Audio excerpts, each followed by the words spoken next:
দুটা মাহত কেইবাটাও অনুষ্ঠান হাতত লৈ প্ৰধানমন্ত্ৰী ডাঙৰীয়া, গৃহমন্ত্ৰী অমিত শ্বাহ ডাঙৰীয়া আহিব। প্ৰধানমন্ত্ৰী ডাঙৰীয়া ডিচেম্বৰ মাহত গুৱাহাটী বিমানবন্দৰৰ নতুন টাৰ্মিনেল মুকলি কৰিব আহিব আৰু নামৰূপত 12 লাখ মেট্ৰিক টনৰ ইউৰিয়া আৰু এমনিয়া যিটো আমাৰ কাৰখানা হ'ব বা প্ৰজেক্ট হ'ব তাৰ শুভ উদ্বোধন কৰিবলৈ আহিব। জানুৱাৰী মাহত প্ৰধানমন্ত্ৰী ডাঙৰীয়া পুনৰ আহিব। গুৱাহাটী, উত্তৰ গুৱাহাটীৰ দলঙৰ তেখেতে শুভ উদ্বোধন কৰিব আৰু সমান্তৰালভাৱে কাজিৰঙাৰ এলিভেটেড কৰিডৰ, শিলচৰৰ পৰা গুৱাহাটীলৈ এক্সপ্ৰেছ কৰিডৰ, IIM গুৱাহাটী বিভিন্ন ধৰণৰ অনুষ্ঠানৰ তেখেতে শুভ আৰম্ভণি কৰিব।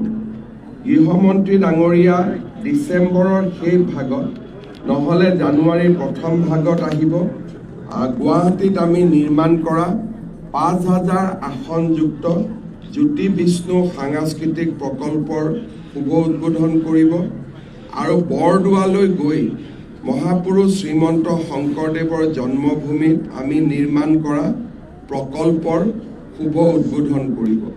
গৃহমন্ত্ৰী ডাঙৰীয়াই ভাৰতীয় জনতা পাৰ্টিৰ বুথ সমিতিসমূহৰ সভাপতিসকলৰো এখন সভা গুৱাহাটীত সম্বোধন কৰিব।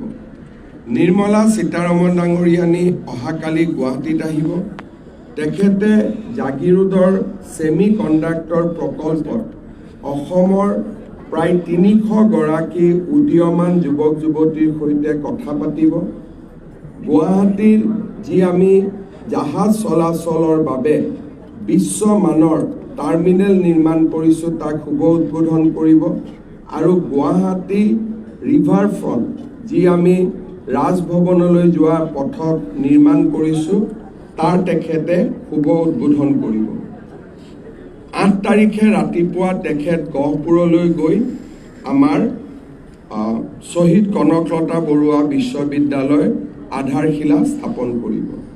9 নৱেম্বৰ তাৰিখে কেন্দ্ৰীয় প্ৰতিৰক্ষা মন্ত্ৰী ৰাজনাথ সিং আহিব আৰু গুৱাহাটীত এয়াৰফ'ৰ্ছে পৰিৱেশন কৰিবলৈ লোৱা যি খুব উচ্চ মানৰ এৰ'শ্বো, য'ত নেকি ৰাফেলৰ পৰা আৰম্ভ কৰি সুখোইৰ পৰা আৰম্ভ কৰি গোটেই বিমানসমূহক দেখুওৱা হ'ব, সেই ধৰণৰ এটা এয়াৰ শ্ব'ত তেখেতে অংশগ্ৰহণ কৰিব।